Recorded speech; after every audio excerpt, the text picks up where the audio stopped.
Το όνομά μου είναι Μαρούφ. Γεννήθηκα σε μια μικρή πόλη του Μαρόκο, Μαυριτανός όπως θα με λέγανε στη Δύση. Οι περιπέτειες δεν άρχισαν να με βρουν, καθώς δεν ήμουν 13 χρονών όταν πουλήθηκα σαν σκλάβος σε ένα από τα πλοία του φοβερού και τρομερού πειρατή Μπαρμπαρόσα.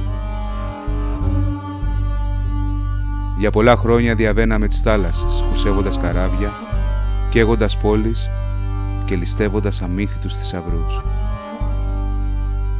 Για ένα τέτοιο θησαυρό είμαι κυνηγημένος και εξόριστος. Για ένα τέτοιο θησαυρό είμαι πεινασμένος και κουρέλης. Για ένα τέτοιο θησαυρό γράφω αυτές τις λέξεις. Τις τελευταίες μου λέξεις. Που δεν είναι χάρτης, αλλά χάρτης θα γίνουν.